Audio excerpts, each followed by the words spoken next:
Hi guys, welcome back to my channel Super Smart. So இன்னைக்கு இந்த வீடியோல நம்ம ஜெனரல் தமிழோட கிளாஸ் 26 தான் வந்து பார்க்க போறோம்.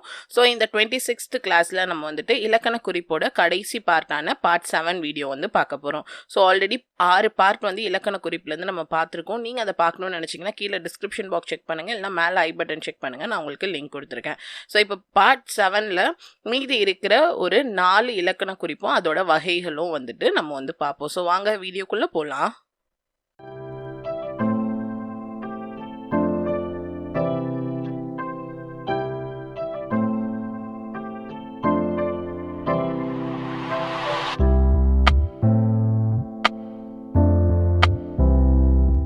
ஸோ நம்ம பார்ட் 6ல் என்ன பார்த்தோம்னு பார்த்தீங்கன்னா ஆகு பெயர். ஸோ ஆகு பெயர்னா என்ன, அதோட டைப்ஸ் என்னென்ன அப்படின்னு சொல்லிட்டு 16 டைப்ஸை பற்றி நம்ம வந்துட்டு லாஸ்ட் பார்ட் 6 வீடியோவில் வந்து பார்த்தோம்.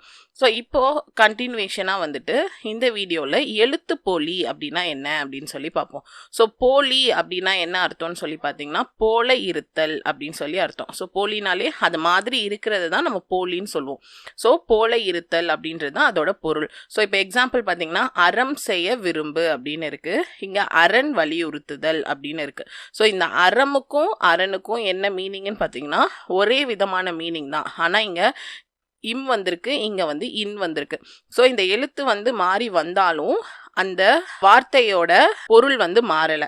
ஸோ இந்த மாதிரி மாறி வர்றது தான் என்னன்னு சொல்றாங்கன்னு பார்த்தீங்கன்னா எழுத்து போலி அப்படின்னு வந்து சொல்கிறாங்க. ஸோ இந்த மாதிரி எழுத்து போலி வந்துட்டு இப்போ வந்து இந்த எக்ஸாம்பிளில் பார்த்தீங்கன்னா இந்த வேர்டோட கடைசி லெட்டர் தான் வந்து மாறி இருக்கு. அதுவே முதல்ல மாறும், இடையில மாறும், அது இல்லாமல் வந்து இறுதியில் வந்து மாறும். ஸோ இந்த மாதிரி 3 டைப்ஸ் ஆஃப் போலி வந்து இருக்குது. ஃபர்ஸ்ட் வந்து என்னன்னு பார்த்தீங்கன்னா முதற் போலி. ஸோ முதற் போலி அப்படின்றது என்ன இருக்குது, முதர்னா என்ன, முதல் அப்படின்னு சொல்லி அர்த்தம். So first. ஸோ ஒரு சொல்லோட முதல் எழுத்து வந்து மாறி வந்துச்சு, ஆனால் அந்த பொருள் வந்து மாறாமல் இருந்துச்சுன்னா அது என்னன்னு சொல்கிறாங்கன்னு பார்த்தீங்கன்னா முதற் போலி அப்படின்னு சொல்கிறாங்க. இங்கே வந்து மயல் அப்படின்னு இருக்கு, அதை வந்து நம்ம மயல் அப்படின்னும் சொல்லலாம், மயில் அப்படின்னும் வந்துட்டு சொல்லலாம். ஸோ எழுத்து மட்டும் மாறி வந்தால் அது முதற் போலி. அதுவே வந்து இடையில இருக்கிற எழுத்து வந்து மாறி வந்துச்சுன்னா அது என்னன்னு சொல்றாங்க இடைப்போலி. இங்க வந்து அமைச்சு அப்படின்னு இருக்கு, இங்க வந்து அமைஞ்சி அப்படின்னு இருக்கு. ஸோ ஒரு வேர்டோட நடு எழுத்து வந்து இங்க மாறி வந்திருக்கு. அதுவே வந்து கடைப்போலினா இறுதியில இருக்கிற எழுத்து வந்து மாறி வரும். இப்போ நிலம் அப்படின்னு இருக்கு, இங்க நிலன்னு இருக்கு. ஸோ இந்த இம் வந்து இன்னா மாறுறனால இதோட மீனிங் வந்து மாறாது. ஸோ ஃபர்ஸ்ட்ல மாறுச்சுன்னா முதற்போலி, இடையில மாறுச்சுன்னா வந்து இடைப்போலி, லாஸ்ட் லெட்டர்ல மாறுச்சுன்னா அது வந்து கடைப்போலி. ஸோ இந்த 3 வகை இல்லாம முற்றுப்போலி அப்படின்னு சொல்லி ஒரு டைப் இருக்கு. அப்படின்னா என்னன்னா கொடுத்துருக்க வேர்டில் இருக்க எல்லா எழுத்துமே எப்படி இருக்கும்னு பார்த்தீங்கன்னா மாறி வந்து வரும், ஆனால் அதோட பொருள் மட்டும் எப்படி இருக்காது, மாறவே மாறாது. இங்கே வந்து 5ன்னு இருக்குது, இங்கே வந்து 5ன்னு இருக்குது. ஸோ 5 நாளும் 5 தான், 5 நாளும் 5 தான். ஸோ ஃபர்ஸ்ட் லெட்டரும் மாறி இருக்குது, செகண்ட் லெட்டரும் மாறி இருக்குது, தேர்ட் லெட்டரும் மாறி இருக்குது. ஸோ எல்லா எழுத்துமே மாறி வந்திருக்கு, ஆனால் அதோட பொருள் வந்து மாறலை. இப்படி வந்துச்சுன்னா இதை சொல்கிறாங்க முற்று போலி அப்படின்னு வந்து சொல்கிறாங்க. ஸோ நெக்ஸ்ட் என்ன பார்த்தீங்கன்னா இலக்கண போலி. ஸோ இலக்கண வழக்கில் இருக்க ஒரு சொல் வந்து நடைமுறையில் வந்து பேச்சு வழக்கில் என்ன ஆகுது, மாறி வரும், ஆனால் அதோட பொருள் வந்து மாறாது. ஸோ இலக்கண சொல் வந்து பேச்சு வழக்கு சொல்ல மாறி இருக்கும், ஆனால் அதோட பொருள் வந்து மாறாமல் வந்துச்சுன்னா அது என்னன்னு சொல்கிறாங்க இலக்கண போலின்னு சொல்கிறாங்க. இங்கே வாய்க்கால் அப்படின்னு இருக்கு. வாய்க்கால் நம்ம இப்போ எப்படி சொல்கிறோம், கால்வாய் அப்படின்னு வந்து சொல்கிறோம். ஸோ வாய்க்கால்னாலும் ஒரே அர்த்தம் தான், கால்வாய்னாலும் ஒரே அர்த்தம் தான். ஆனால் என்ன ஆகுது, இது பேச்சு வழக்கில் வந்து அந்த சொல் வந்து மாறி வந்து வந்திருக்கு. அப்படின்னா இது என்ன அர்த்தம், இலக்கண போலி அப்படின்னு சொல்லி அர்த்தம். ஸோ அடுத்து வந்து மருவுச்சொல். ஸோ மருவுச்சொல் அப்படின்றது என்னன்னா ஒரு சொல்லை எழுதும் போதோ பேசும்போதோ அது என்ன ஆகும்னா மருவி புதிய தோற்றம் பெற்றிருக்கும்.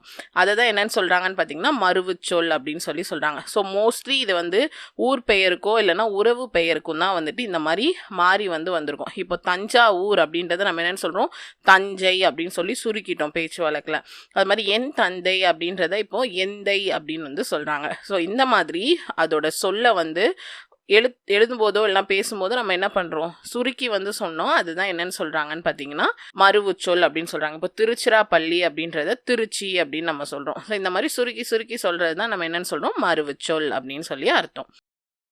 ஸோ நம்ம சேனலில் உங்களுக்கு 2 விதமான சயின்ஸ் மெட்டீரியலும் ஜியாகிரஃபிக்கு ஒரு புக்கும் வந்துட்டு லான்ச் பண்ணியிருக்கேன். ஸோ ஒரு வால்யூமில் ஃபிசிக்ஸ் வரைக்கும் கவர் ஆகும், 2வது சயின்ஸ் வால்யூமில் கெமிஸ்ட்ரியும் பயாலஜியும் கவர் ஆகும், அண்ட் இதில் வந்துட்டு ஜியாகிரஃபி வந்து உங்களுக்கு கவர் ஆகும். ஸோ எல்லாமே வந்துட்டு topic wise content, book back question, previous year question paper, do you knows எல்லாமே வந்துட்டு இந்த புக்கில் வந்து உங்களுக்கு கவர் ஆகிடும். ஸோ இந்த புக் இருந்தாலே உங்களால் இந்த சப்ஜெக்ட்டில் கேட்குற கொஸ்டின்ஸ் எல்லாம் ஆன்சர் பண்ண முடியும்.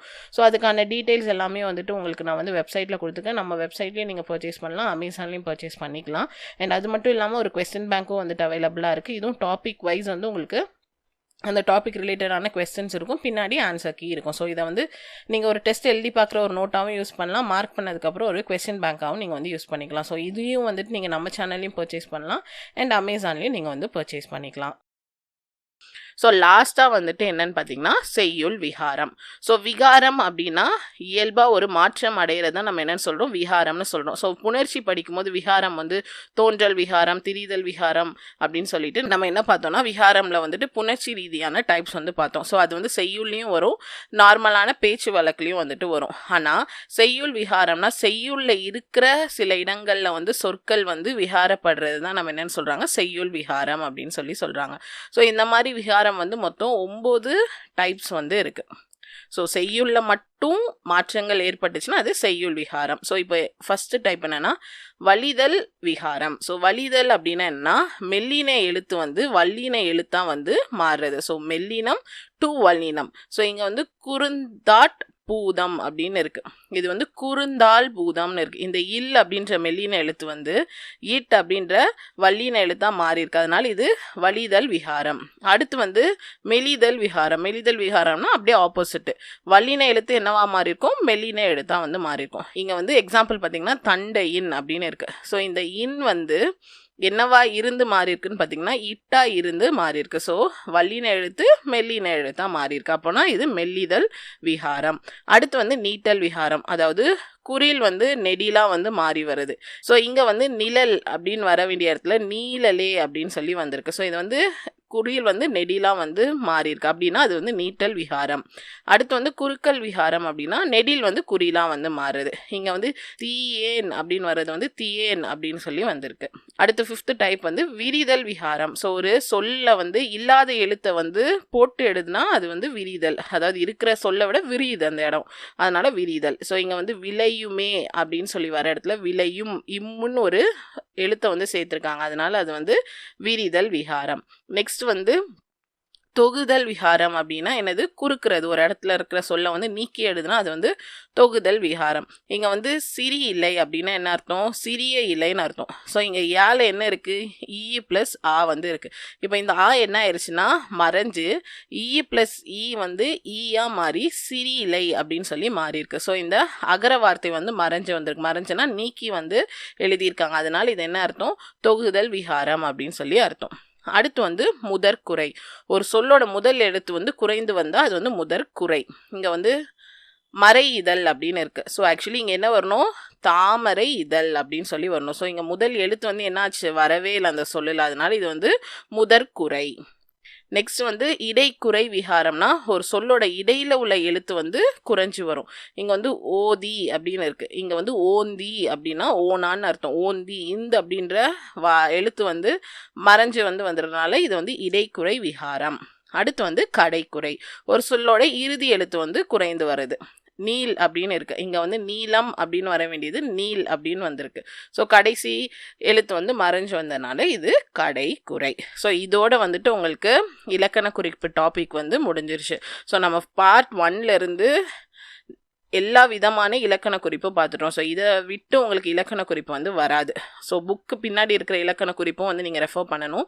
அது எல்லாமே நான் வந்து புக் பேக் கொஸ்டின் போடும்போது சேர்த்து போடுறேன். ஸோ ஃபஸ்ட்டு பண்பு தொகை பார்த்தோம், அப்புறம் இரு பெயரொட்டு பண்பு தொகை, வினைத்தொகை, உவமை தொகை, உருவகம், உண்மை தொகை, எண்ணுமை, வேற்றுமை தொகையோட அப்புறம் அதோட டைப்ஸு, அன்மொழி தொகைனா என்ன, இரட்டை கிளவி, அடக்கு தொடர், தொழிற்பெயர் அதோட டைப்ஸு, உரிசொல் தொடர்னா என்ன, அப்புறம் வந்து பெயரச்சம், அப்புறம் ஈறுக்கட்ட எதிர்மறை பெயரச்சம், வினையச்சம், வினையாளனையும் பெயர், நெக்ஸ்ட் வந்து வியங்கோல் வினைமுற்று, தன்மை ஒருமை வினைமுற்று, தன்மை பன்மை வினைமுற்று, முற்றெச்சம், அளப்படை அதோட டைப்ஸு, அப்புறம் வந்து செய்யும் என்னும் வாய்ப்பாடு வினைமுற்று, செய்யின் என்னும் வாய்ப்பாடு வினைமுற்று, ஒரு பெயரொட்டு பண்பு தொகை, அப்புறம் ஆகு பெயரும் அதோட டைப்ஸும், லாஸ்ட்டாக வந்து இப்போ இந்த வீடியோவில் எழுத்துப்பொலி அதோட டைப்ஸு, இலக்கண பொலினா என்னென்னு பார்த்தோம், மருவுச்சொல்னா என்னென்னு பார்த்தோம், செய்யுள் விகாரமும் அதோட 9 வகைகளும் பார்த்தோம். ஸோ இதோட வந்துட்டு இலக்கண குறிப்பு டாபிக் வந்து முடிஞ்சிருச்சு. ஸோ இந்த பிடிஎஃப் உங்களுக்கு வேணும்னா நீங்கள் வந்து கீழே வந்து லிங்க் கொடுக்குறேன், நீங்கள் அதுலேருந்து பர்ச்சேஸ் பண்ணிக்கலாம்.